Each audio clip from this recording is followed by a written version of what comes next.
Good morning, ladies and gentlemen. Welcome to Brookings. I'm Martin Endick, the Executive Vice President of Brookings. And on behalf of the Hague Institute for Global Justice, our partner in this event, I'm very glad to welcome all of you, especially our distinguished guests. This is the second annual Justice Stephen Breyer Lecture on International Law. We're honoured to have Stephen Breyer's name associated with this annual lecture. He is a great jurist and, of course, a Supreme Court justice. Unfortunately, he couldn't be with us today, but he sends his best wishes to the participants in this program. The subject that we're going to focus on today is the search for international consensus on Syria, and in particular, the way in which a unique event, certainly in the annals of recent history of the Middle East, and particularly in the annals of the civil war in Syria, the way in which circumstances managed to produce an extraordinary situation in which the international community so divided, Security Council so divided over what should happen in Syria, such that the immense tragedy and even human carnage involved in that civil war, which goes on today, was momentarily put aside when the international community came together to agree, after the use of chemical weapons in Syria by the Syrian regime of Bashar al-Assad, came together to agree on the disarmament of Syria's chemical weapons. And it was in that context that the Organization for the Prohibition of Chemical Weapons, known as OPCW, was tasked with the formidable challenge of implementing this agreement to disarm Syria of its chemical weapons. For its efforts, the Organization for the Prohibition of Chemical Weapons was awarded the Nobel Peace Prize. And we are greatly honored today to have the Director General of OPCW, Ambassador Ahmet Üzümcü, to deliver this second annual Justice Stephen Breyer Lecture. I'm delighted to have the opportunity to introduce Ambassador Üzümcü and the other people involved in today's program, but particularly for Ahmet, because he is an old friend and colleague of mine. We served together as ambassadors in Israel. I as, of course, the American ambassador, Ahmet as the Turkish ambassador. He is one of Turkey's finest diplomats. Indeed, the last time I heard him speak was when he was speaking to my son and his daughter at the American school in Herzliya in Tel Aviv about the functions of the United Nations. He's come a long way since then, with a very distinguished career, first as a Turkish diplomat, and then in international organizations. He represented Turkey as its ambassador to NATO, the Conference on Disarmament, and at the United Nations in Geneva, as well as other international organizations there. He chaired the Conference on Disarmament in March 2008, and has and in the past 5 years has taken on this role as the Director General of OPCW. In 2013, as I mentioned before, he received the Nobel Peace Prize on behalf of OPCW. And in January, he was awarded the Medal of Honor by the University of Bologna in Italy. He is going to be joined on the podium this morning by a number of other distinguished experts. First of all, Dr. Abby Williams, who is the president of our partner institution today, the Hague Institute for Global Justice. He served previously as senior vice president of the Center for Conflict Management at our U.S. Institute of Peace here in Washington, and led USIP's work in major conflict zones, particularly Afghanistan, Pakistan, Iraq, and Libya. Prior to that, he served as Director of Strategic Planning in the Executive Office of the UN Secretary General. He is going to be joined for the discussion after Ambassador Üzümcü's remarks by Robert Ford, who is a senior fellow at the Middle East Institute, but many of you will know him as the recently retired US ambassador to Syria, where he served from 2010 to 2014, although the latter years were not in Damascus. But while there, he gained a reputation for courage in the face of great resistance and adversity from the Syrian regime, and has championed the cause of the Syrian opposition since then, both within the US government, where he had a responsibility for dealing with Syria, and subsequently, since he's left, and become the senior fellow at the Middle East Institute. And then we're also very glad to have with us this morning Mallory Stewart. She is the Deputy Assistant Secretary of State for Emerging Security Challenges and Defense Policy in the Bureau of Arms Control Verification and Compliance. She actually has a title that's longer than any one I've had. She's responsible for the management of the Office of Emerging Security Challenges and the Office of Chemical and Biological Weapons Affairs.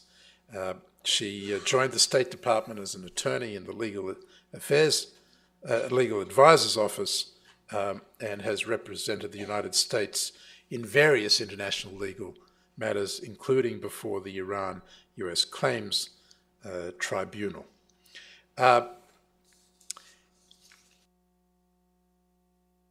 In order to introduce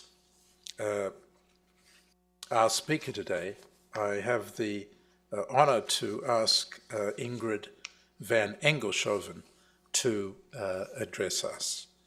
Ingrid is the Deputy Mayor of The Hague. The City of The Hague has been very supportive of this whole effort to sponsor a dialogue on international legal matters that we are honored to host here in this format. So I'm very glad to welcome to the podium the Deputy Mayor of The Hague.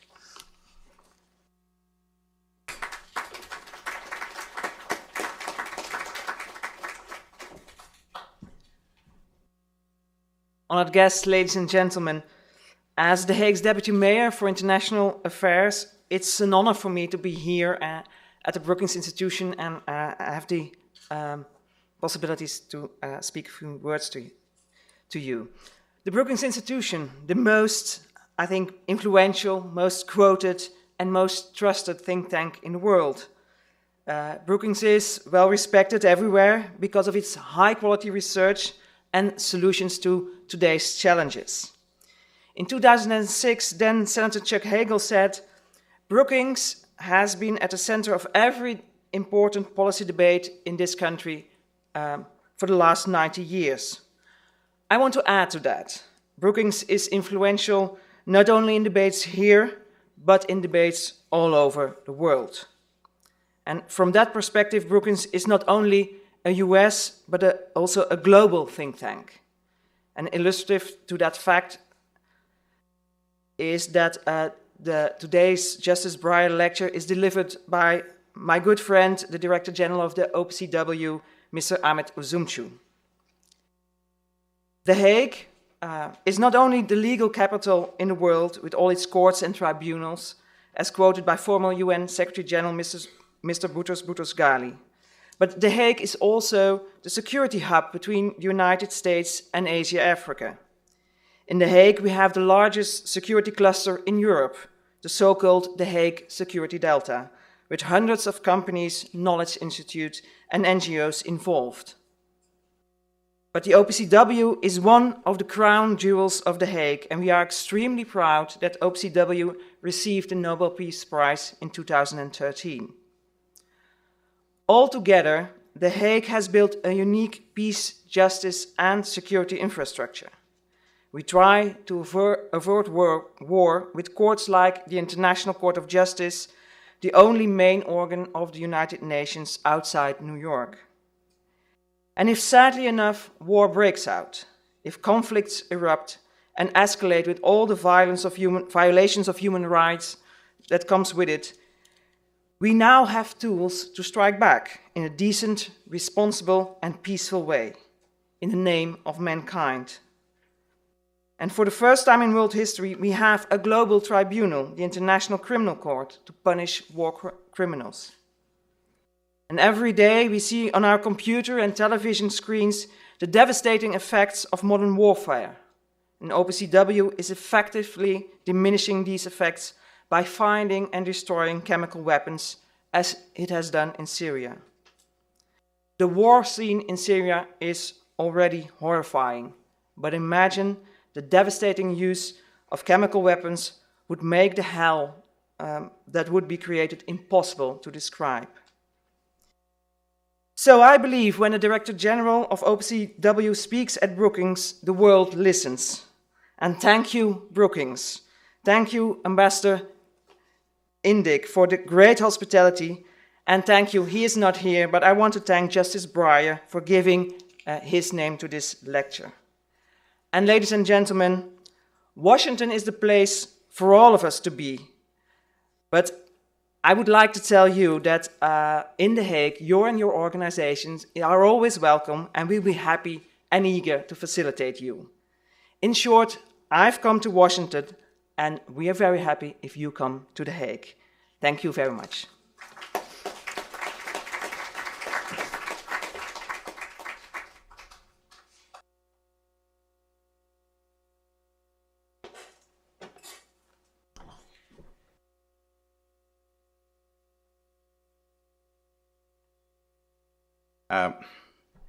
Martin, thank you very much for your warm welcome and kind words about me. Thank you very much, Deputy Mayor Wanne Engelshoven, for your generous introduction, and thank you for your hospitality for our organization in The Hague.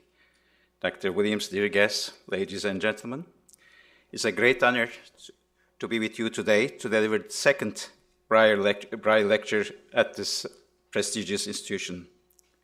Before coming here, I read with great interest Justice Breyer's observations at last year's inaugural lecture on the Supreme Court in the world.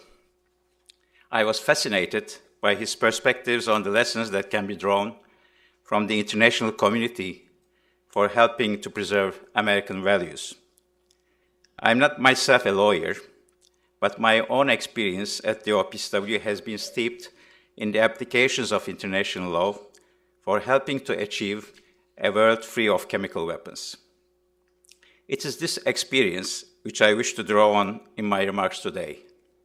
In particular, I want to show how the mission to eliminate Syria's chemical weapons tested the resilience and flexibility of the Chemical Weapons Convention and the strength of global consensus against these brutal weapons. This work has brought us close to some very complex and challenging legal issues, particularly where they intersect with political realities. I will also point to some emerging challenges that will require us to adapt and supplement our traditional measures, notably in response to the terrorist threat. Ladies and gentlemen, we are all well aware of the intractable nature of the current situation in Syria. Now, in its fourth year, the war has not only adversely impacted regional security, but has also emerged as one of the foremost humanitarian crises of our time. An estimated 220,000 people have died. Some 3.8 million refugees have fled to neighboring countries. The war has bled across the border into Iraq, and countries in the region remain on high alert, having to address new risks to their security. Yet, although attempts to effect a political settlement have foundered, a glimmer of hope was able to spring from one of the darkest chapters of the war. It occurred when the world learned of reports of chemical weapons attacks in Syria in late 2012 and through 2013. In August 2013, these concerns reached a fever pitch on the eastern edges of Damascus. It was there in Ghouta, a suburb of Syria's capital, that an estimated 1,500 people died following an attack with the deadly nerve agent sarin. Directly after the attack, social media conveyed unforgettable images of suffering and death on the part of innocent civilians, including children. These images sent shock waves throughout the international community and engendered a strong reaction. What happened in the wake of these attacks demonstrated that disarmament can occur even amidst the ravages of war. For in the middle of this brutal civil conflict, in a rare moment of unity and resolve, the international community seized on an opportunity to remove the threat of chemical weapons from Syria. On September 14th, Syria submitted its ratification for accession to the Chemical Weapons Convention, and that same day, Russia and the United States agreed on a framework for the elimination of Syria's chemical weapons. Less than 2 weeks later, on September 27th, the OPCW's Executive Council adopted a landmark decision that charted the course for a fast-track plan to eliminate Syria's chemical arsenal. On the same day, the UN Security Council passed Resolution 2118, endorsing the Executive Council decision. The mission called for the removal of all chemical weapons from Syria for destruction outside the country and the destruction of all production facilities within Syria. Though this undertaking stretched the operational limits of our organization and tested our resolve, we had been well prepared for such scenarios. Within days, a team of OPCW inspectors was on the ground, assisting Syrian officials to prepare an initial declaration and verify the destruction of chemical weapons production facilities, equipment, and unfilled munitions. And with our UN partners through the OPCW-UN Joint Mission, we devised plans for accessing production and storage facilities and overseeing the removal of Syria's chemical weapons. Those weapons had to be transported over land in the midst of a raging civil war and transferred to ships for delivery to destruction facilities at sea and on land. The most lethal chemicals, sulfur mustard agent and methylphosphoryl difluoride, a nerve agent precursor, were neutralized aboard Cape Ray, a US vessel in the Mediterranean. Resulting effluents from these operations and other toxic chemicals from Syria's weapons program were sent for destruction at facilities in Finland, United Kingdom, Germany, and the United States. And critical to our success, no fewer than 30 countries supported this mission through significant in-kind and financial contributions. Much of this work was done in dangerous conditions within extremely tight deadlines. The results speak for themselves. Within less than a year, we were able to report that all declared chemical weapons slated for destruction abroad were removed from Syrian territory.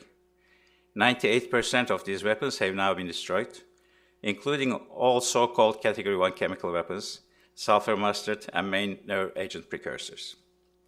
In a moment of rare unity over the course of the Syrian conflict, the international community was able to forge an exceptional disarmament agreement that produced tangible results in a remarkably short period of time. What I especially welcomed about the Syrian chemical disarmament mission was that the United States and the Russian Federation played a key role by leading the international community to act in unison on the issue of chemical weapons. And I'm pleased that the OPCW's strong tradition of consensus underpinned all decisions taken in relation to this mission. Yet even with strong tailwinds of global political will at our back, none of these accomplishments would have been possible without the well-established legal norm of the Chemical Weapons Convention and its application to Syria's chemical disarmament.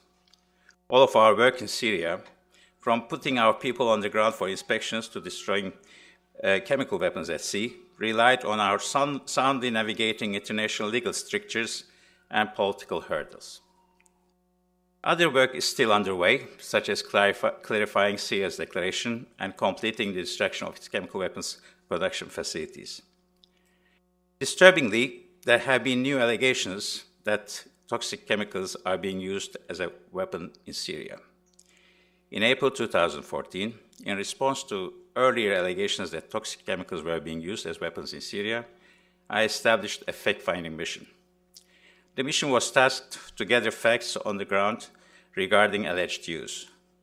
Among its findings, the mission concluded with a high degree of confidence that chlorine had been used regularly and systematically in 3 villages in Syria. The work of the mission is continuing with the full support of the Executive Council of the OPCW and was recently endorsed by the UN Security Council Resolution 2209. We are currently analyzing information in relation to new allegations of more recent chlorine attacks and will decide on a course of action based on this analysis. As is clear, the Syria mission was comprised of an intricate constellation of actors, organizations, and international legal agreements. You can imagine the many obstacles that our legal team had to negotiate to maintain the forward momentum of the mission in these circumstances. Simply put, the OPCW had never been tasked with anything like it. Typically, the work of chemical disarmament takes place over a period of years, even decades, under peaceful circumstances where agreements can take years to develop and even longer to implement. Let me bring to light just a few examples of the legal challenges we faced and the circumstances surrounding them. Among other obligations, Article 1 of the Convention stipulates that no state party should transfer chemical weapons to anyone directly or indirectly. This ran counter to the US-Russia Framework Agreement, which sought the removal of Syria's chemical weapons from the country for accelerated destruction outside Syrian territory. To this end, UN Security Council Resolution 2118 endorsed our member states' agreement to allow destruction to occur outside the country. The OPCW's activities in disarmament normally hinge not on the actual destruction of chemical weapons, but rather on the verification that these activities have been implemented by the possessor state. But in the case of Syria, due to the circumstances within that country, the possessor state was not assigned the role of destroying its weapons, and the OPCW and its member states needed to find new solutions. And they came up with the innovative solutions for destruction at sea and in commercial facilities. This required addressing the necessary international and domestic legal requirements and the interplay amongst them across numerous territories, states, and companies. And as you might expect, some of the human and environmental safety and liability issues associated with the packaging, transportation, storage, destruction, and disposal of chemical weapons was anything but business as usual. Furthermore, the fact-finding mission was not foreseen by the Chemical Weapons Convention. The legal basis for the mission is to be found in the broad authority given to me as Director General to ensure that we uphold at all times the object and purpose of the Convention.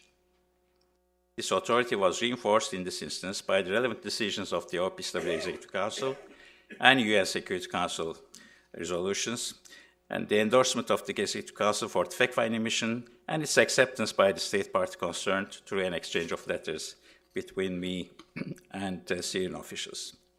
Yet against all these legal challenges, the guiding principle for the OPCW was simple.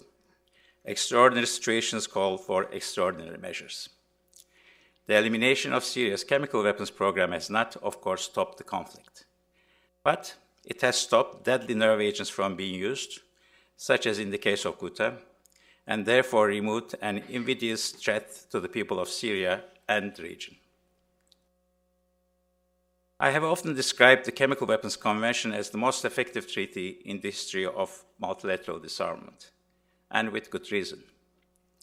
Assigning equal commitments to all member states and backed by a strong network of support and mutual assistance, the Convention stands alone as the only legally binding instrument to ban an entire class of weapons of mass destruction under international verification.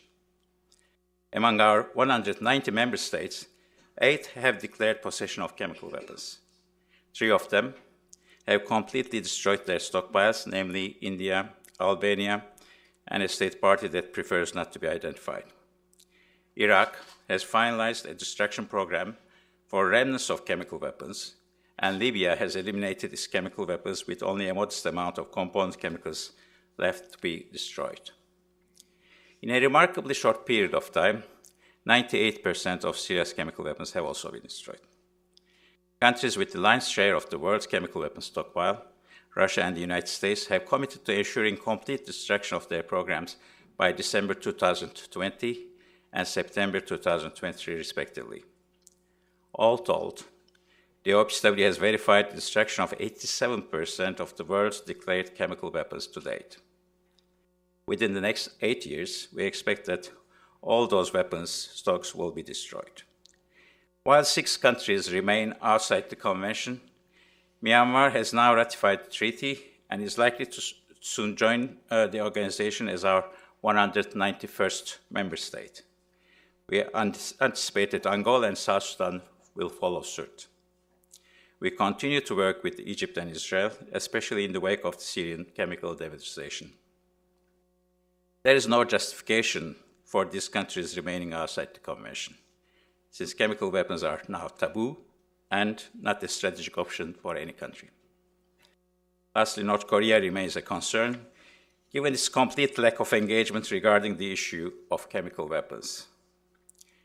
Despite our accomplishments towards global chemical disarmament and our efforts to secure universal adherence to the Convention, I must nonetheless strike a further note of caution.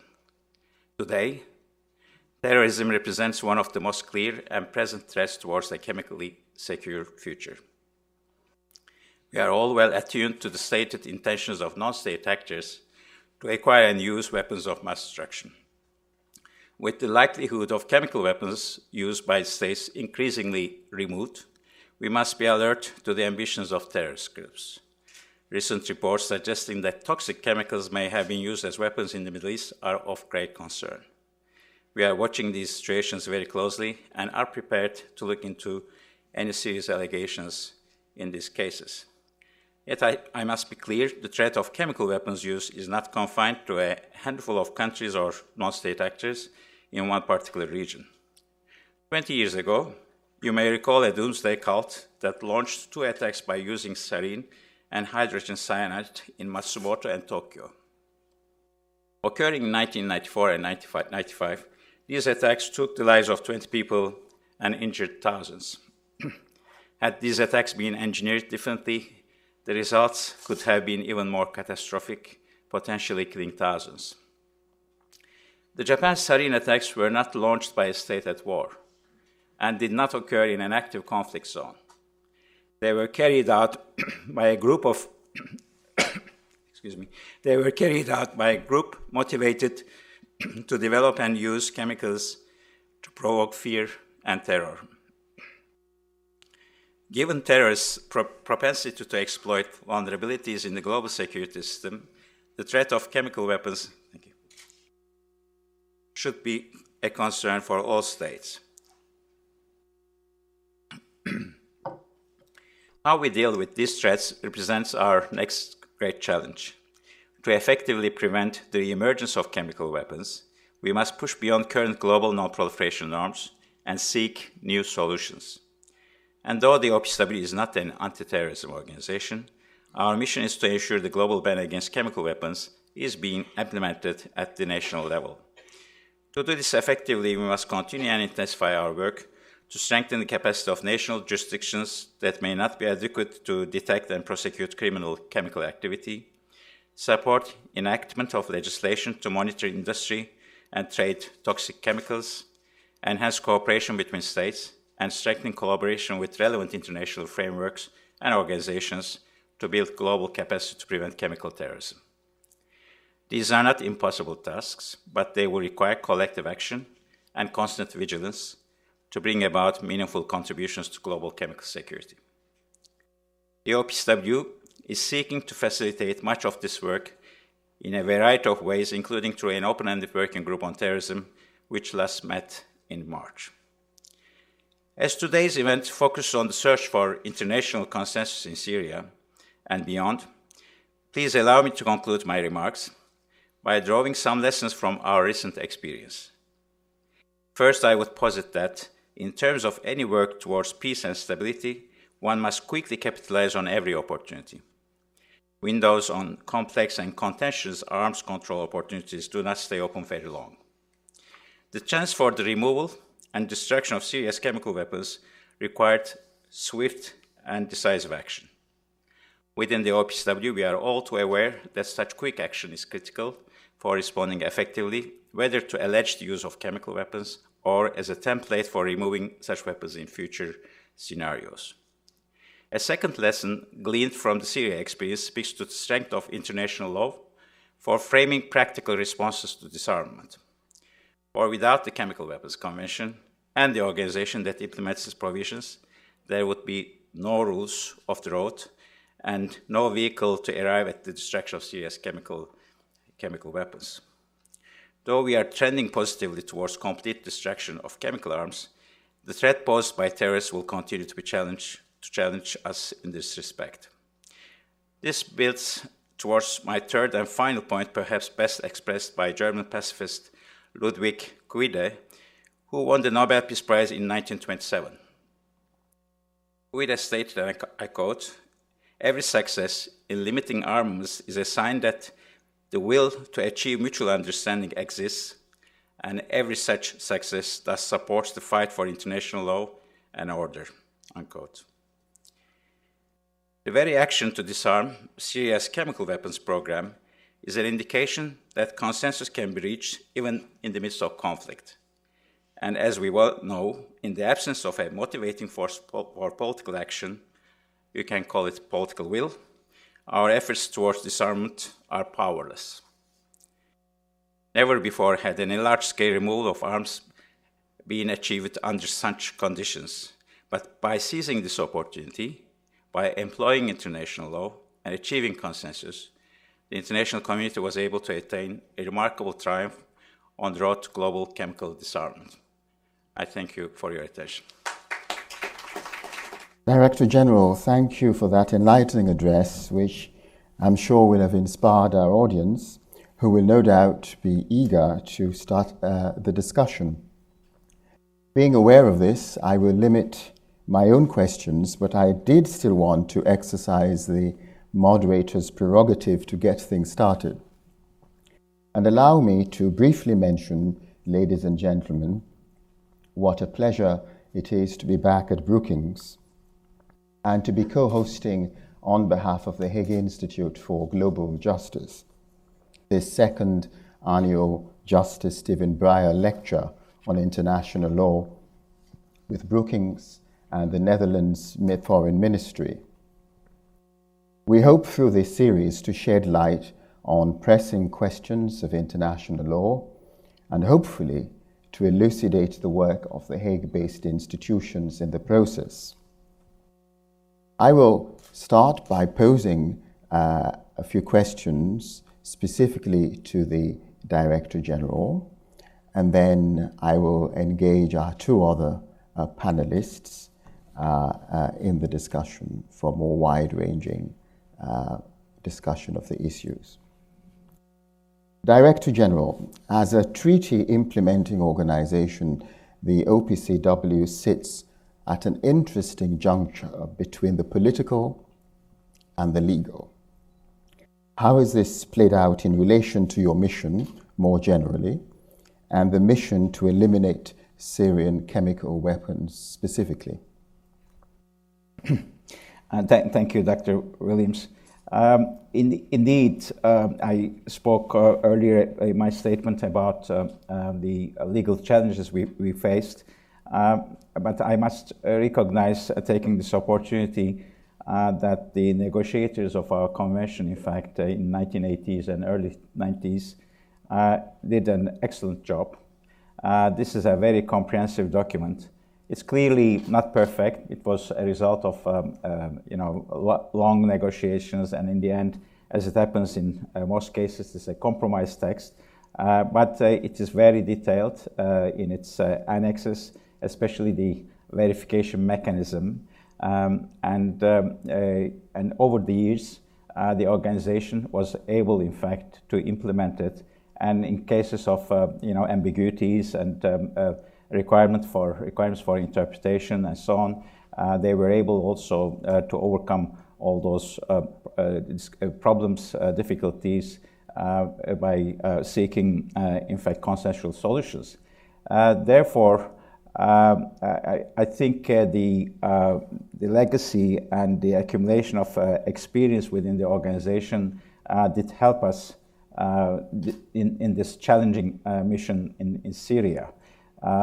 So was it again completely satisfactory or adequate?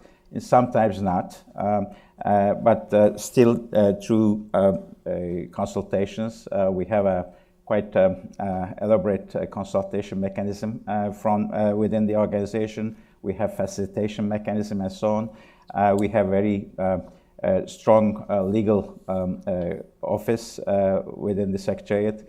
So all this, I believe, did contribute, in fact, to the success of the mission. And the states parties clearly did have to take into account the political realities of our time. And the convention was negotiated, as I said, almost 30 years ago. So in some respects, it had to be adapted and reinterpreted, but the broad, in fact, spirit and object of the convention was very, very helpful in all this. Director General, you described the Chemical Weapons Convention in your remarks as the most effective treaty in the history of multilateral disarmament, and you've also just now acknowledged that it's not perfect. Were the provisions of the CWC sufficient for the task you were facing in Syria, or were there shortcomings? And if there were, how did you address them?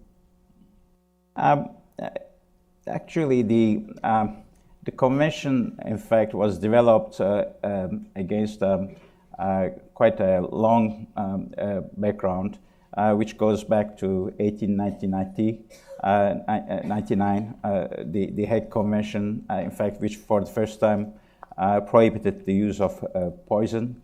And there was another attempt, in 1925 by the Geneva Protocol, which forbade the use of biological and chemical weapons. All this failed, and drawing on these experiences, the international community decided to develop a new treaty, a new convention, and which now enjoys, in fact, the membership of, as I said, 190 members countries. So the legal instrument, which is, this is a legally binding instrument, of course, is quite solid.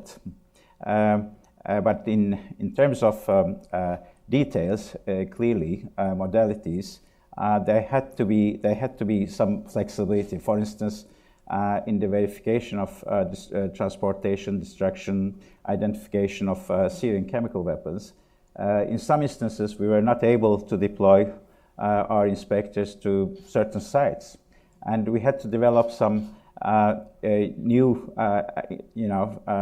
verification methods. We use some remotely, controlling devices with GPS-mounted video cameras and so on. And in the end, we were able to verify them. We need to take some samples from, according to the Convention Verification Annex, and analyze them in order to confirm what kind of chemical substances are. And again, on those instances, we had to develop some new procedures. So I think the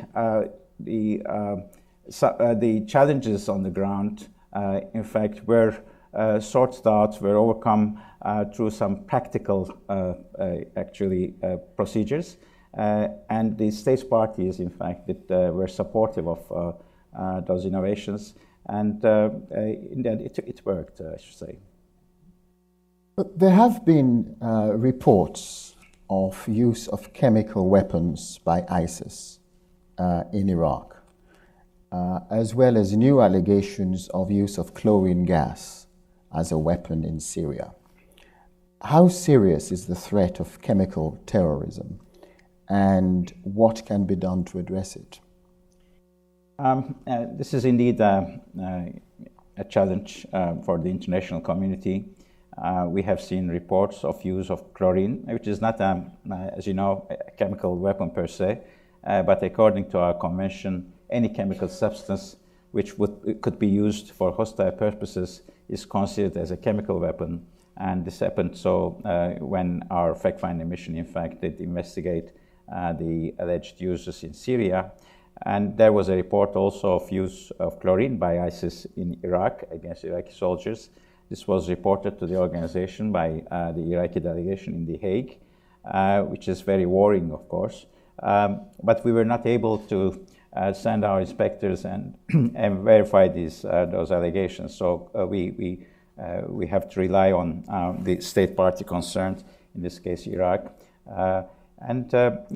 Clearly, the chemical terrorism, as I said in my remarks, is a growing, threat to all of us. And terrorism in general doesn't, recognize boundaries. So I don't think anyone, any country is immune to that. And this includes the chemical terrorism. The production of a chemical weapon doesn't require sophisticated technology.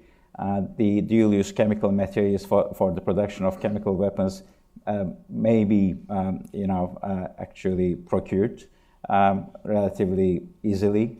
The problem, of course, will occur about the delivery of those weapons, and probably due to this, we haven't seen any large, use of chemical weapons in the recent history, with the exception of Japan, as I mentioned earlier. But this shouldn't lead us to be complacent, and I think we should be vigilant. I see it as a real threat, and the state parties will have to cooperate more than today in order to counter this threat.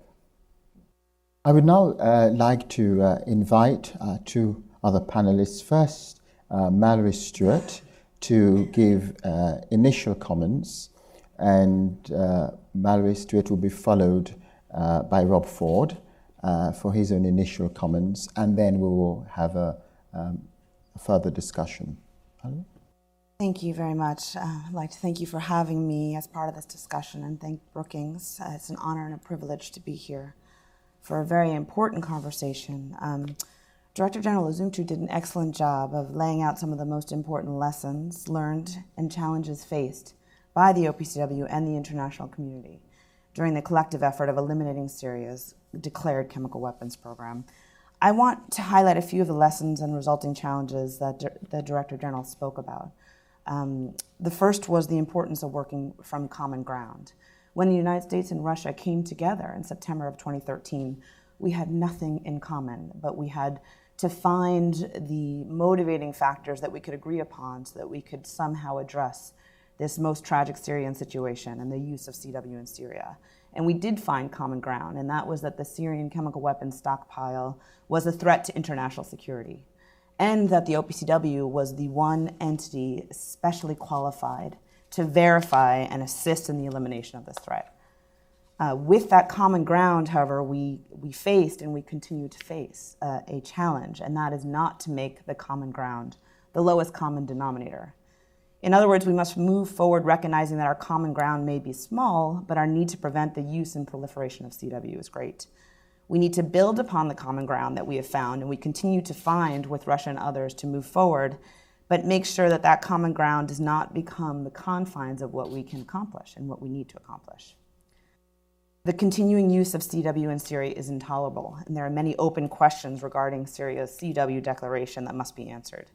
But the US and the international community, with the OPCW's leadership, will continue to push to expand the common ground and hopefully eliminate the threat. Another lesson that the Director General spoke about was the need to think flexibly and to push beyond the traditional uses of authority. The Syrian problem was totally novel under the CWC, and yet on close inspection, the Chemical Weapons Convention gave the OPCW the legal and operational capacity to address the situation. The Director General and his staff have been able to work with previously untested authorities in the Chemical Weapons Convention and the Executive Council implementing decisions to legitimately investigate, inspect, and monitor the destruction of the Syrian CW program. The UN Security Council was able to build upon the existing OPCW authorities and capacity under the Chemical Weapons Convention to elaborate upon and expand the international community's role in the ongoing elimination and verification endeavor. But again, this lesson has led to a challenge, and that is not setting a precedent for all time based on this very unique situation. The Syrian elimination effort required CWC states parties to be able to transfer CW for destruction outside of Syria. And as Director Üzümcü noted, this is inconsistent with the Chemical Weapons Convention.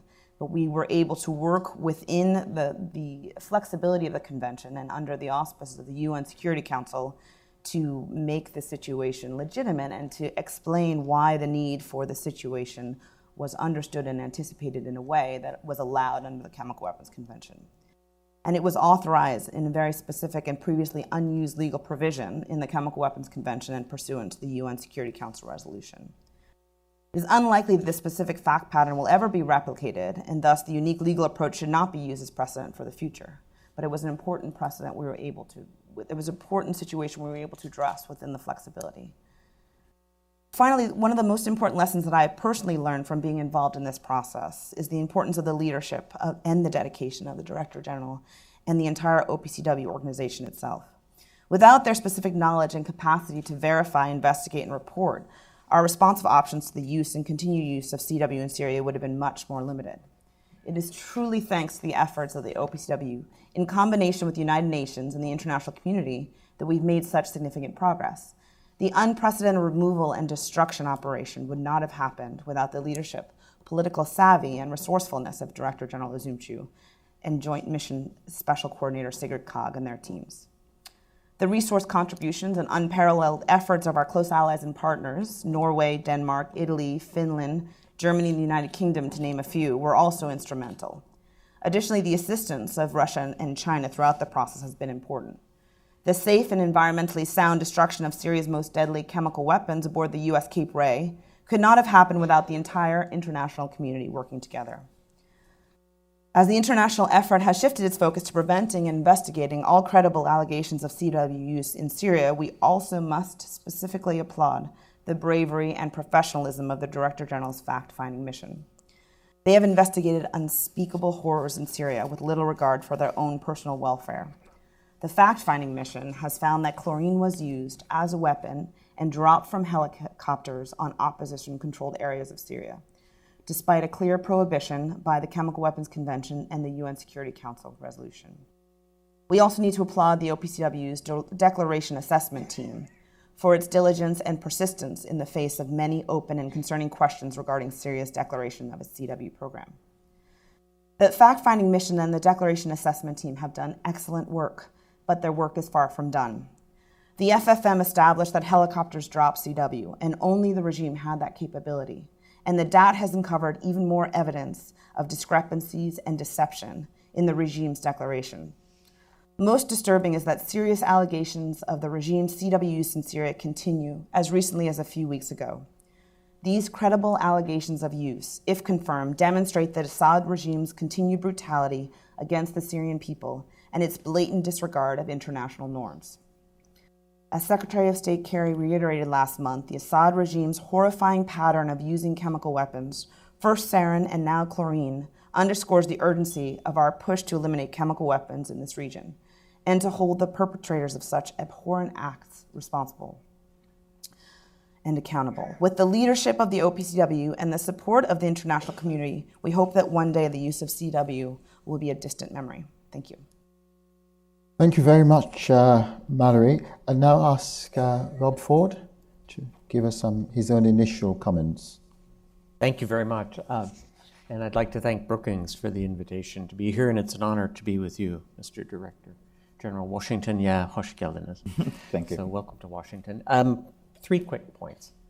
First, I'd just like to emphasize some of the things which Ms. Stewart just said about the challenges of implementing the agreement on the removal of the Syrian chemical weapons. Second, I'd like to just talk for a moment about what do those challenges mean on the ground for deterrence in the ongoing Syrian conflict. And then finally, I want to speak for just a couple of minutes about the achievement that the U.S.-Russian framework agreement from September 2013 represented, but also the limits to those achievements in terms of finding a resolution to the broader and awful Syrian conflict. First, just a quick comment about the challenges, just to underline some of the points which you just made, Mallory. Number one, it's hard to inspect in the middle of a conflict zone, and the OPCW's teams, I think, have done a terrific job under extremely difficult circumstances. I know that on at least one occasion, the teams came under fire while they were performing a verification mission. That said, it's especially important that the inspections and verification missions be as intrusive as possible, because the OPCW teams themselves said that the Syrian government did not declare all of its facilities in its initial declaration to the OPCW. That follows from the Syrian government itself denying consistently up to today that it has ever had a chemical weapons program. And what's also important is that Russia has never acknowledged that Syria had a chemical weapons program. Let me emphasize that point. Russia has never acknowledged, either in private in our discussions, and I was in the Geneva talks with the Russian side in September 2013, never acknowledged publicly or privately that Syria actually had a chemical weapons program. It is not, therefore, surprising that there have been since new allegations, serious allegations, of additional chemical weapons use, in this case, chlorine gas. Those allegations have come, I would say, fairly regularly, every month or two. Some, I think, more serious in their nature than others, some more credible in their nature than others. The OPCW's fact-finding mission, as Ms. Stewart mentioned, determined that in the provinces of Hama and Idlib in the spring of 2014, there were confirmed instances based on consistent eyewitness accounts, and that the weapons were dropped by helicopters, and only the Syrian government operates helicopters. And there have been new allegations at the beginning of March, again in Idlib province, after the Syrian government was forced to withdraw from a town. The Syrian government then launched, according to the allegations, a new chlorine gas attack that killed at least 6 people, according to the allegations. The Syrian government has never been held accountable. Say that again. The Syrian government has never been accountable. Now, accountability is outside OPCW's mandate, and it's certainly outside the CWC Chemical Weapons Convention's mandate as well. Accountability would logically fall back to the United Nations Security Council. But as I mentioned at the start, the Russians themselves have never acknowledged either that the Syrian government used sarin gas in August 2013, nor did they ever acknowledge that the Syrian government had a chemical weapons program. And so the Syrian government so far is still not deterred, and that Syrian conflict is grinding along, and we will probably see, I regret to say, additional allegations of the use of chlorine gas. This is especially true because the Syrian civil war is now a war of attrition. The Syrian government is in a minority position, and wars of attrition usually don't go well for minority regimes, and therefore they use chlorine gas in some cases to equalize the military balance on the ground.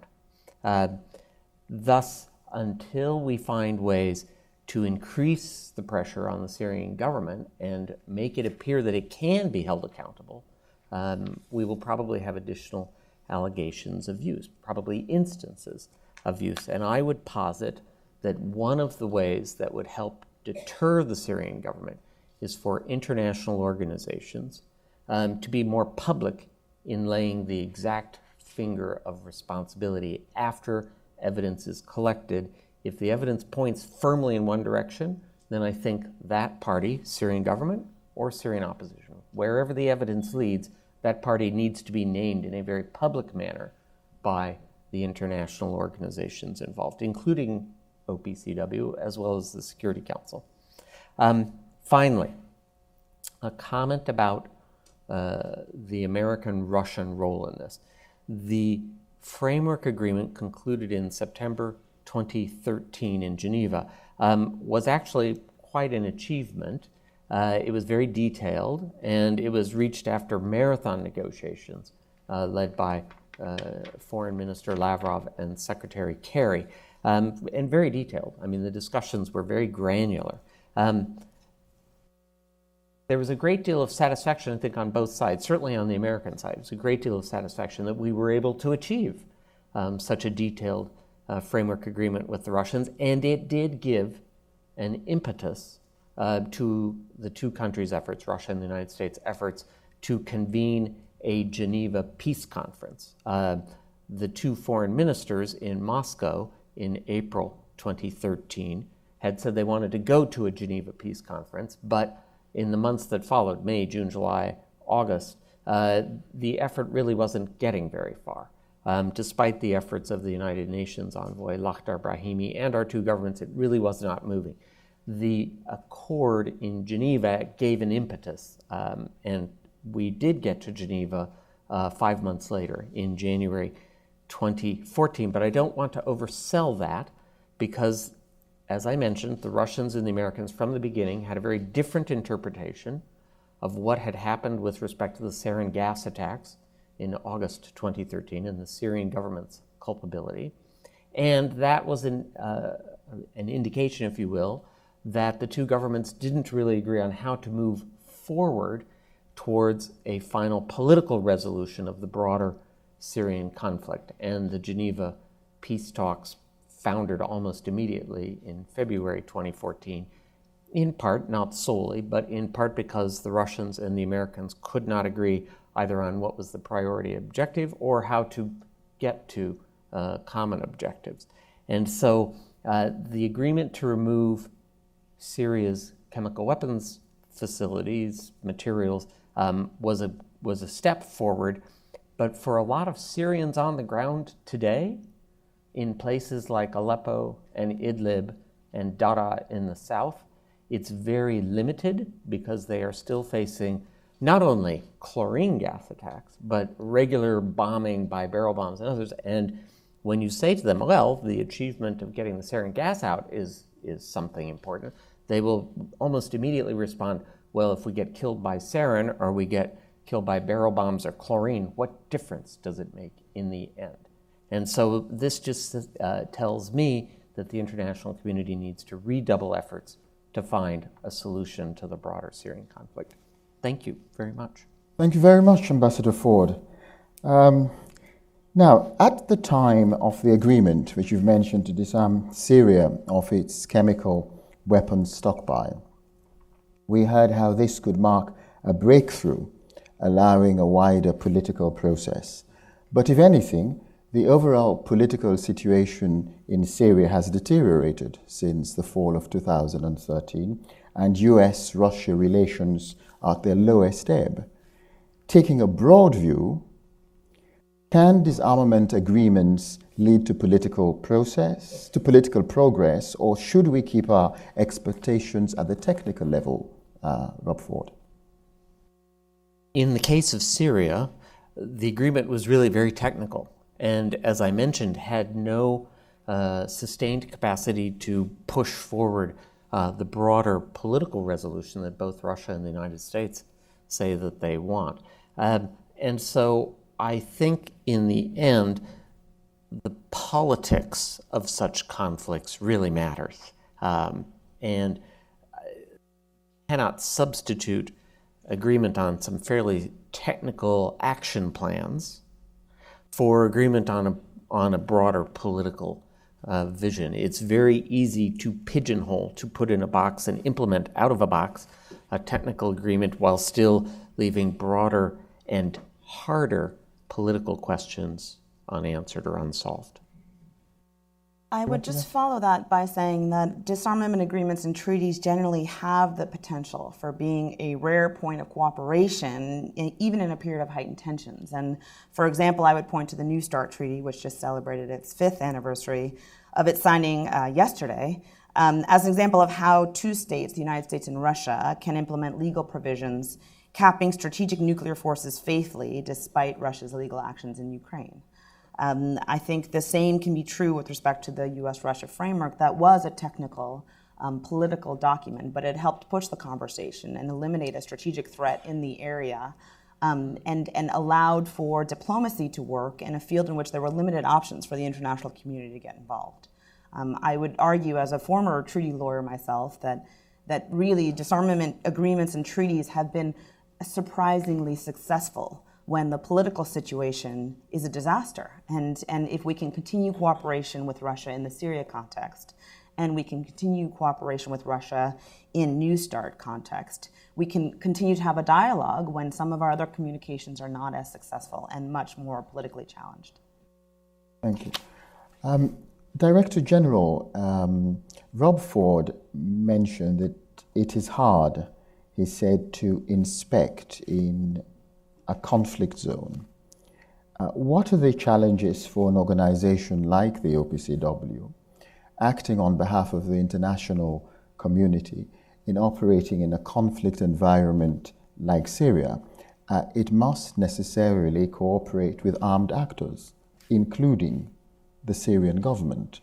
And what does this say about issues of objectivity or even neutrality on the part of an international organization?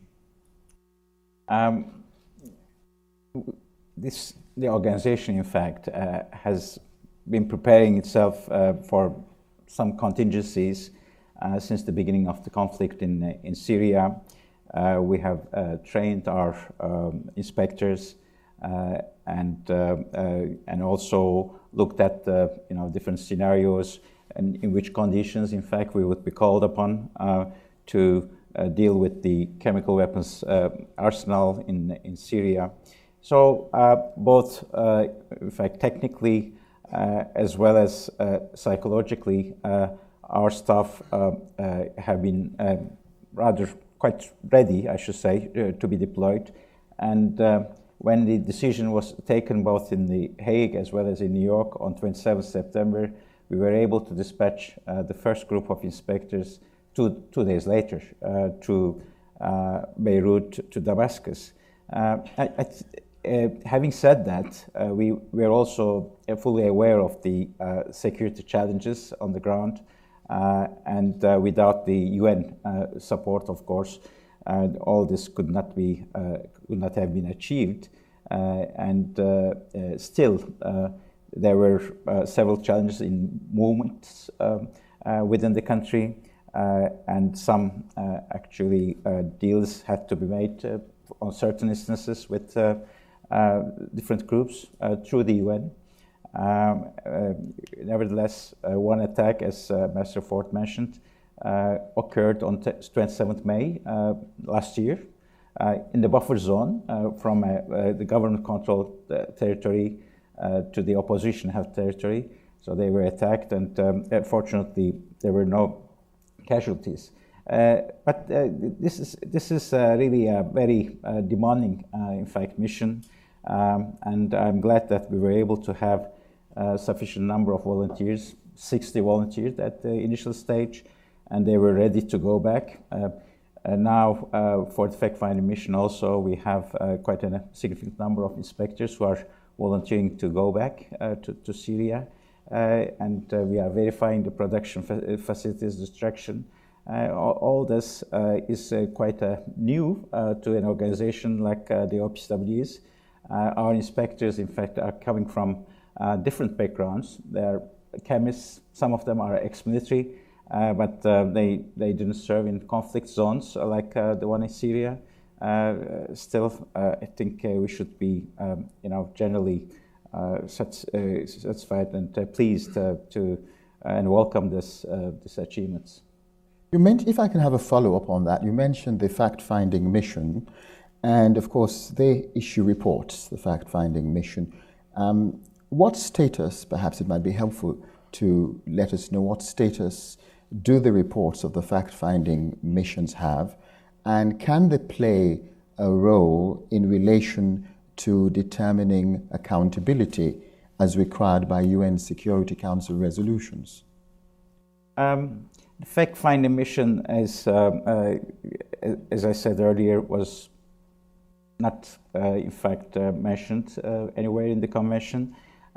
There are other mechanisms for investigating, in fact, alleged uses of chemical weapons, but they were not invoked. They have to be invoked by the states parties. There was no such an initiative. Therefore, in the circumstances, there was no other option but to look for another possible mechanism. And again, this is an innovation, and it was well received, in fact, by states parties. Initially, it was my initiative, later endorsed by the Executive Council of the OPCW, and the 3 reports, in fact, produced by the fact-finding mission were submitted to the Executive Council in The Hague, and they were noted, and the states parties on 4th February they expressed serious concern about the findings of the mission, and they reaffirmed their determination, in fact, to prevent the uses of chemicals as a weapon in the future. And I was also authorized to transmit them to the Security Council, which I did through the Secretary General. And the Security Council also took, took a resolution, which is very important. All this, in fact, showed that maybe they didn't have initially a formal status, but now, after the Executive Council, as well as the decision, as well as the Security Council resolution, I believe they are seen as important documents seeking, in fact, clarification or inquiring about the allegations. Could they be used for accountability purposes? The mission didn't have the mandate to identify the perpetrators of the attacks, but the witness accounts, in fact, suggest that the helicopters were used. And the OPCW nor the fact-finding mission that doesn't have such a mandate, as Ambassador Ford also mentioned. I think it should be up to the Security Council to address this issue. Ms. Stewart, the Chemical Weapons Convention has been with us for 18 years now, and I wonder whether you could put on your hat as a treaty lawyer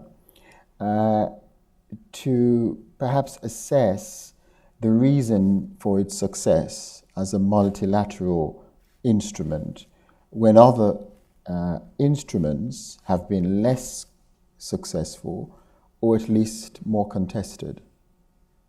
I think there's several reasons. One of the primary reasons, of course, is thanks to the OPCW and its ability to implement in a neutral and technically, sort of superior ability, both from the chemical point of view, the expertise on chemical issues, but also political savvy and ability to work with the states parties in a good process. I think the treaty itself is very well drafted. It has a pretty well explained structure that incorporates the participation of states parties at both the Executive Council level and Conference of State Parties level, Council of State Parties level. And the OPCW, both the Director General and his technical secretariat staff, are able to work within those existing authorities to accomplish what they need to accomplish. But the key is that the CWC, despite being a lengthy document, has a certain amount of flexibility worked in to respond to situations as they arise. And I think that's the important part about having such a strong and technically qualified OPCW and technical secretariat to push forward in areas that hadn't previously been anticipated. I mean, we can't sort of say enough how much the CWC is affected by an OPCW that has the capacity to respond to a serious situation, which was not anticipated under the convention. So I do think that's one of its sort of biggest successes, and perhaps a model for other conventions. I think the chemical weapons arena is somewhat unique in that while other areas may have dual use capabilities, something that is a chemical like chlorine used as a weapon is a clear-cut violation of the convention. So while you have in, say, the biological weapons world or other worlds, a more difficult time defining how something is purely a chemical weapon and not. In the Chemical Weapons Convention, it's done a very good job of expansively saying, if you use this chemical as a weapon, it is now covered by the convention. And so I think that's one of the greatest successes of the convention.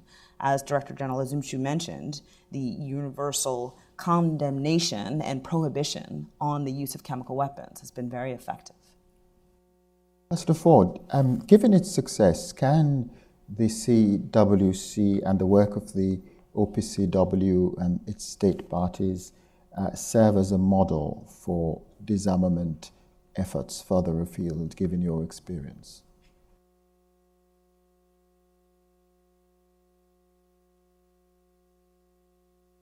When I think about the region,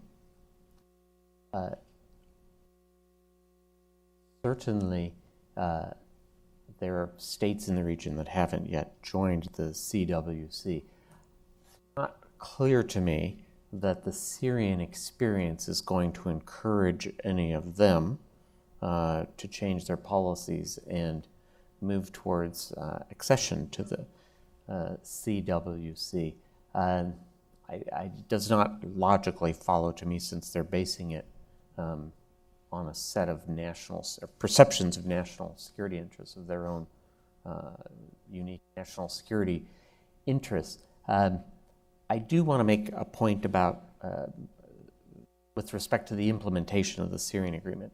As Ms. Stewart was saying, it's great that the CWC will include something like the use of chlorine gas as something that is prohibited, but in the end, it's when such prohibitions are actually enforced and accountability is enforced that you get true deterrence.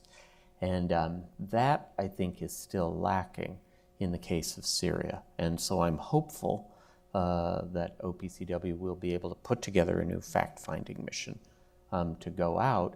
And I'm hopeful that based on the evidence that fact-finding mission collects, whatever that evidence may be, that they will be able to more clearly identify who is using chlorine gas in the instance, if chlorine gas was in fact used, so that we can begin a cycle of accountability, which has been lacking in Syria, and frankly won't help the region at large unless there is a measure of deterrence established. I actually worry that in the absence of deterrence and the continued use of chemical weapons in Syria, terrorist groups will actually say, if the Syrian government can do it, then we should be able to do it too, to defend ourselves. You'll get a sort of twisted and very frightening mentality of the ends justifying whatever means it takes. So we really do need to establish deterrence against the use of chlorine or any other chemical weapon in Syria. Thank you. Well, I'm sure the audience will be eager to join this conversation. So I'll ask you to raise your hand if you want to ask a question. I think we have a roving mic. I'll take the questions in sets of threes and then give the panelists the opportunity to respond and then go back. And if you could just identify yourself and institutional affiliations, if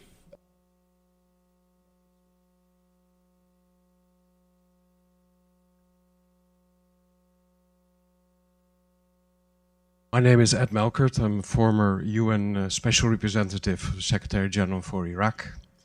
And I'm very happy to see my good friend Robert Ford back here and other good friends in the panel. I have two questions to the Director General. With great respect for all the work done, I would like to know whether at this point in time the interaction with Syria is different than what it was at the time of the implementation of the agreement, because I could imagine that with less pressure, as the pressure was very big at the time, the reasons for them to cooperate with you are certainly less than before, and that might really hinder your follow-up work at this stage. And my second question is to Rob Ford. There's always been, for very understandable reasons, a kind of discrepancy between, on the one hand, with the Russians agreeing in a framework, in the end also cooperating with the Syrian regime, so recognizing they're there, and at the same time trying to establish a political framework, and that was probably the reason it didn't work with the Russians, that presupposes actually that the Syrian regime had to go.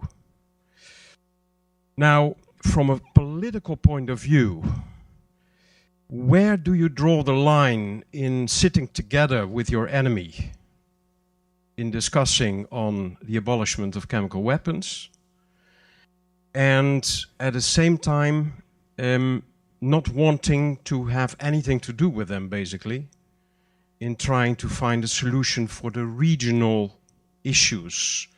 And as a consequence, as you said yourself, the implications for the people in Syria, in many ways, unfortunately, are still the same.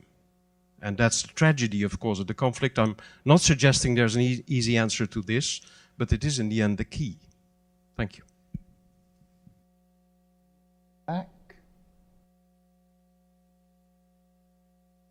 Thank you.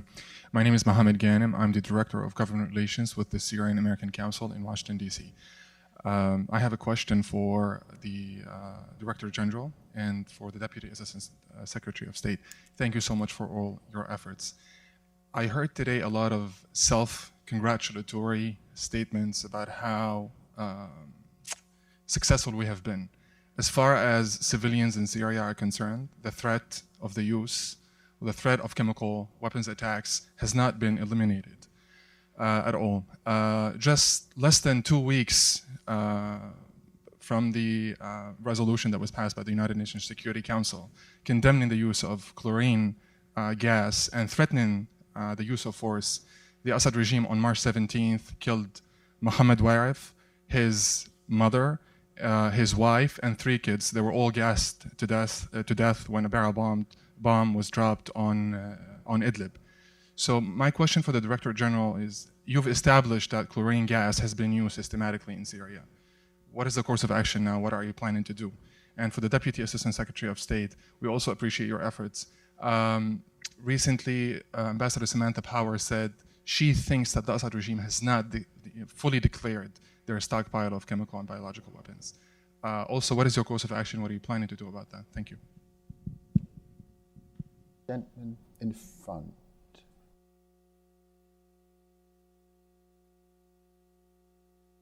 Hi there, Tyler Thompson with United for Free Syria. These guys actually asked most of my questions, but my last one is for the American and former former officials in the U.S. government. is basically, by committing the most atrocious act, Assad has rehabilitated himself as an indispensable partner for the internationals. And many Syrians see that, this was the beginning, this deal was the beginning of his rehabilitation on the world stage. So my follow-up question, I guess the one that was asked earlier, is what has the United States in particular done to stop and deter the continued use of chemical weapons by the Assad regime? Thanks. Director General, do you want to? On the interaction with Syria, whether the situation has changed, evolved compared to last year, as to the remaining tasks, in fact, to be fulfilled, first on the destruction of production facilities, we are making quite significant progress right now. There are 7 hangars and 5 underground facilities. 4 of those underground facilities have already been destroyed, and the hangars, in fact, are being prepared to be destroyed very soon. In all these activities, the Syrian government is cooperating with the OPCW. They have an ambassador who is accredited to the OPCW now, and we are communicating with him. And if necessary, we are also having some channels to communicate with the Syrian authorities in Damascus. I have also a special representative since the end of the OPCW UN joint mission at the end of September last year. I thought that it would be useful to have a representative, and former ambassador of Brazil in The Hague did accept this task, and he is regularly visiting Damascus in order to facilitate, in fact, the implementation of decisions. And we have another important task mentioned by Ms. Stewart, and this is the clarification of our declaration. We have a team which is visiting regularly Syria.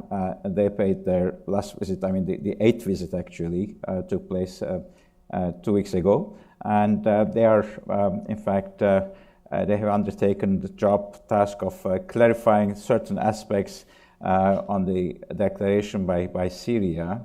The main problem we face is the absence of documents in this country.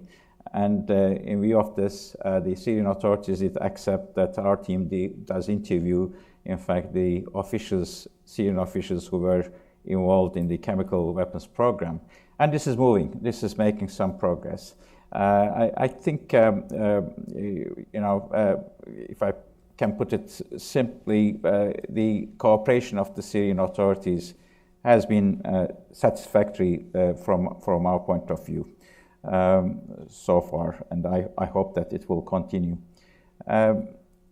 The question raised about the use of chlorine, what the OPCW could do, what kind of actions, further actions we could take. One should not really forget that the OPCW is a technical organization. Its main role is to oversee the implementation of the convention. It's an intergovernmental, treaty-based organization, and we don't have really the mandate. This is not an international court, and we don't have the mandate to determine, in fact, those who violate the convention. The attribution is not within our mandate, and I don't think that we can go further than determining the facts surrounding those allegations of use, and we report to the states parties. So it's up to the states parties to take the necessary actions, as well as the international community. The highest body, of course, would be the UN Security Council. Thank you. Ms. Stewart? I think these are good questions, and I think it's important to keep asking them. I want to be clear that, because the United States participates in panels such as this, is not a suggestion that we're in any way done with this situation. We're in the thick of things. The United States has been very clear that it wants regime change.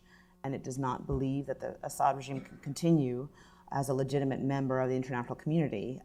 From the fact sheet on the White House webpage with respect to the August 21st attacks in 2013, the amount of openness and publication and outcry that you hear from the United States is oftentimes much more than other members of the international community, because we are trying to highlight the fact that while conventional weapons may be killing more individuals, the use of chemical weapons indicates a marked disregard for international norms and standards. That's symptomatic of a brutal regime that must be changed. And I think that's been a consistent message. You'll hear it from the State Department, from the White House, from the Department of Defense, and all agencies of the US government have been saying the same thing. We're not in any way slowing down our push because we have managed to destroy the declared chemical weapons. With the international community and the leadership of the OPCW, we've eliminated a large strategic threat in the region, but that doesn't mean that we're in any way turning our attention away from the conflict and the situation and the continuing abhorrent uses of chemical weapons. And the allegations, the credible allegations that the regime continues to use. We're constantly pushing. I think we're working with our international partners, on a daily basis. And I shouldn't say I think, I know, because I'm in those communications, that we're trying to figure out the best way to make sure all allegations are credibly verified and that they actually come to the world's attention in a legitimate and neutral way, such that it's not seen as a marketing tool, but these are real fact-finding missions that are determining the facts on the ground.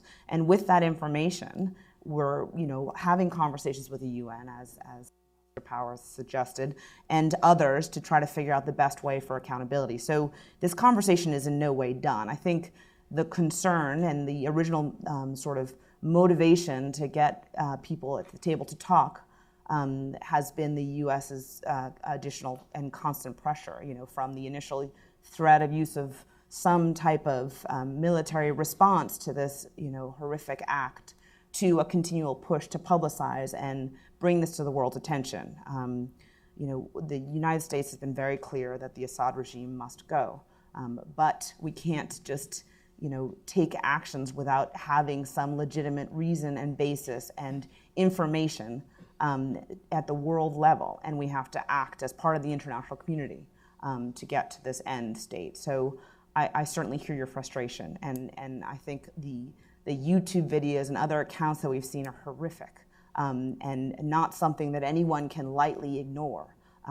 That said, all war is horrific, and this is a horrific situation that we're trying to address from all angles and to resolve as legitimately and with as much of a coalition as possible. So it's not just the United States taking unilateral actions. But I appreciate the question. Thank you. Ambassador Ford. In answer to Ed Melkert's question about how to manage the gap between an agreement on the destruction of a chemical weapons program and, on the other side, a lack of agreement about political solution to the broader Syrian conflict, I come out like this, Ad.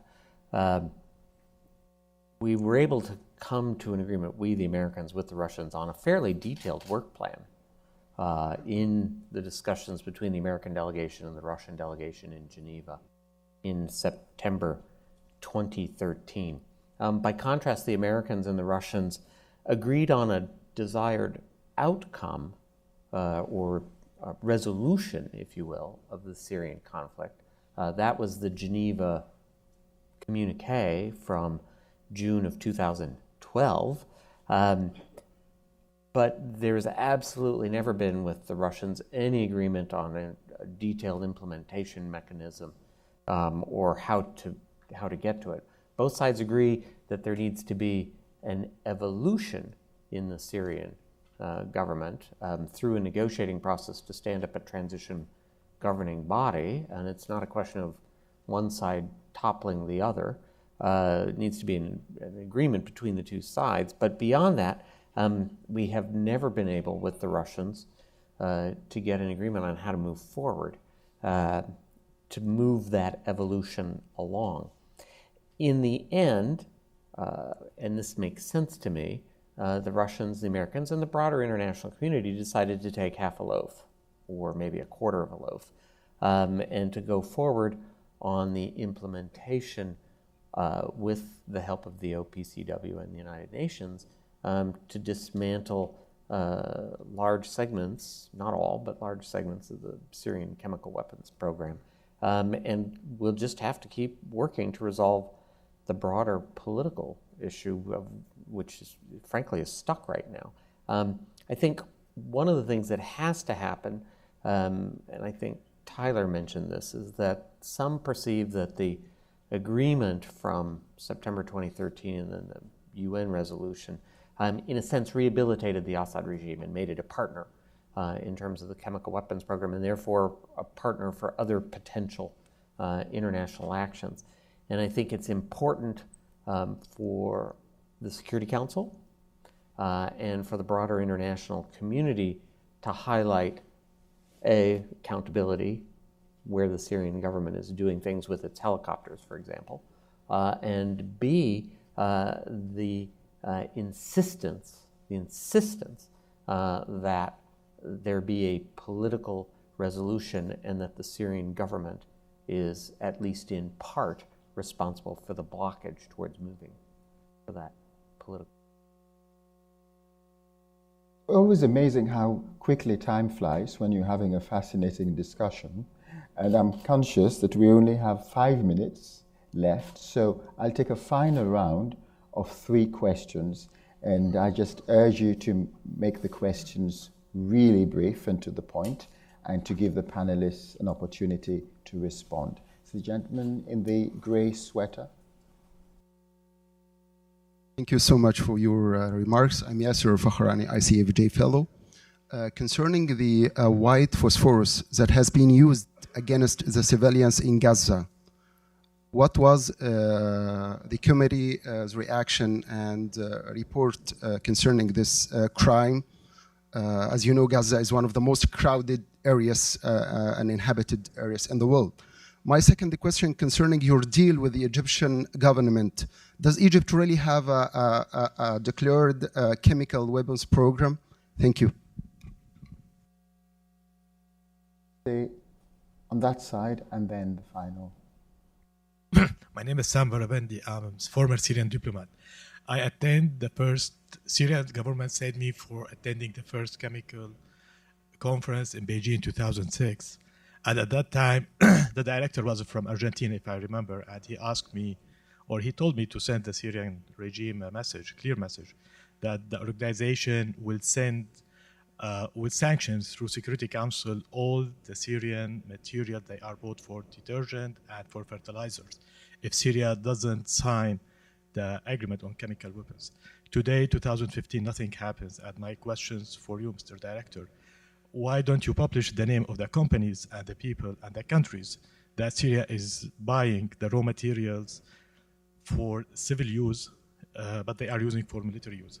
You will be surprised by the name and the countries. Thank you. Yeah, Ken Meyercourt, World Docs. In 1997, the United States agreed to get rid of its chemical weapons by 2007. That date was subsequently moved back to 2017. Now apparently it's 2023.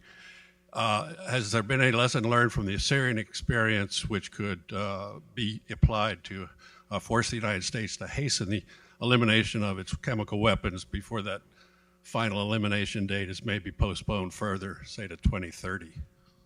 Okay. Let's start with Ambassador Ford, and then we'll end with the DG. Not sure, Abiodun, which question I should answer. Well, I thought maybe you could, given your experience, maybe address the question relating to Egypt, Gaza, in the broader region. Well, actually, I don't want to comment on it because I don't know very much about it. I would just go back to what I've said before, which is that it's really useful to have the CWC, and it's a very detailed document, but the international community also needs to establish accountability and deterrence. And without that, because there are so many bad actors in the Middle East and elsewhere in the world, With so many bad actors, if there is no deterrence, we risk actually, little by little, the regular use of weapons in Syria becoming accepted as I don't want to say a norm, but as an accepted practice by certain bad actors, and that's a threat to all of us. Valerie? So there's several questions here that I think I need to work my way through. First, on the raw material that the Syrian regime is using, we've definitely been trying to figure out how to address that. The problem is chlorine is a ubiquitous substance. We need it to clean things. We need it to purify water. You need to be very careful in trying to figure out how to cut off the sources of something that you don't give a further tool to a potential individual that wants to deprive clean water to areas, or that there isn't, in trying to prevent the use of an ubiquitous substance, that we don't further sort of make the humanitarian situation more difficult. So it's not that we're not trying to figure out these issues, we are. It's just we need to tread very sort of carefully in an area in which the humanitarian crisis is already quite extreme. So these are continuing issues, and we are trying to address them in our conversations with international partners and collaborators, but we just need to figure out how to do it in a way that does not make the situation worse. But hopefully we will address those in some way soon. As for the elimination date of the U.S. government stockpile, the U.S. government is probably subjected to one of the most difficult environmental regulation and regulatory schemes with respect to the destruction of chemicals and with respect to chemical facilities generally, but that's not an excuse, of course, but it is something that we've been dealing with and consistently keeping the international community informed of. I think that the destruction date has been pushed with the understanding and the acceptance of the international community, and we've had extensive conversations with the OPCW and the Executive Council and the Council of State Parties to explain the process, explain the delay, and give complete transparency so that nobody thinks anything nefarious is going on, because it's not, but we have explained why the delay in protecting the environment and human safety in those facilities. And we also have a complicated federalist system. So we have federalism system. We have to work with state governments and federal governments and make sure that everything is done in a way that everyone accepts and agrees. So, we've had our I think, overly optimistic estimates of timelines, and I think now we're actually realistic in what we can accomplish and do within the environmental regulations, and with the utmost concern for any release into the environment. We need to protect against that and prevent it. And even over and above situations that other countries may be comfortable with, we have environmental regulations that limit that. So on the elimination date, I will say, with respect to the Middle East issue, the question about Gaza and Egypt, I think, it's a very complicated situation, as you know better than probably, but there's a lot of thought going into what is happening and what can happen and what can be done to try to eliminate conflict. I'm not going to go into too many details because it's a much different conversation, but the United States government is paying close attention, and we are trying to do what we can to help the situation. I think on getting a universalization of the Chemical Weapons Convention, we're working with other countries and hopefully encouraging them and persuading them that this is an important thing to do and to understand, and the need for transparency with respect to potential CW programs and the destruction of those programs is in the international interest. But it is a hard conversation, and it's certainly not something that can be easily persuaded to other governments. So, Ambassador Üzümcü. Let me start by the U.S. destruction program. In fact, the United States reached the level of 90% now. Only 10% remains to be destroyed out of the stockpile. According to the convention, in fact, the deadline for destruction of all existing stockpiles was the end of April, 29th April 2012. And it's become clear a few years before that day, that the Russian Federation and the United States would not be able to meet this deadline.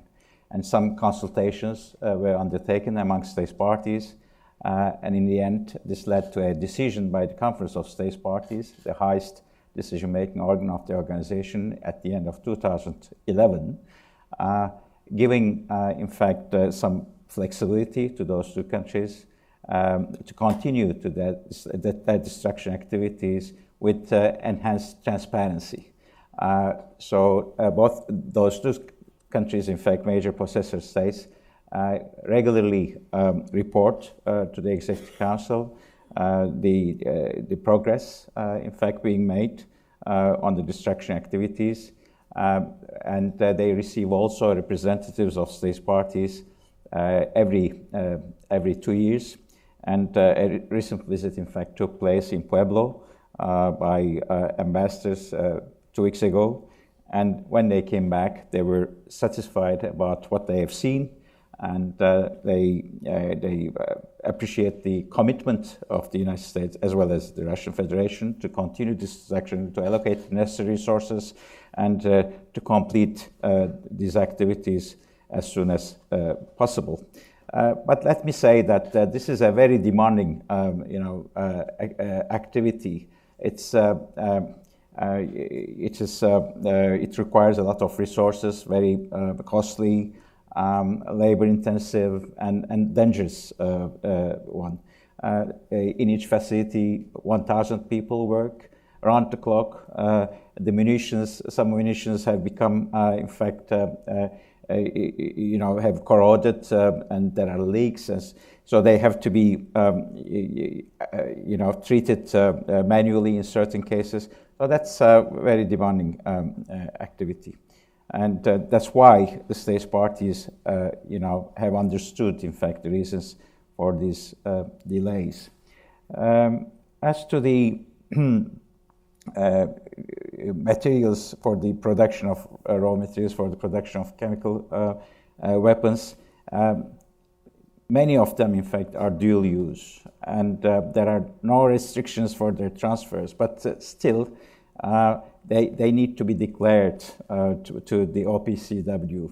When Syria joined the organization in October 2014, in fact, it declared what it imported from which countries, in which quantities, and we shared this information with the relevant states parties in order to cross-check this information. Clearly, for the non-proliferation purposes, every country has to take the necessary measures and control, in fact, its exports, not only to Syria, but to every country. And we actually receive this information regularly. We cross-check them. If there are discrepancies, we address them in order to have a broad picture of the movements of dual-use chemical materials. So this is part of our verification regime. Egypt is one of those 6 countries which are not yet party to the convention, and their position, in fact, has been traditionally quite clear. So until Israel did join the NPT, they wouldn't be prepared to sign the Chemical Weapons Convention and ratify it. This position has not changed yet. From our point of view, the CWC or OPCW membership should not be linked to any other issue.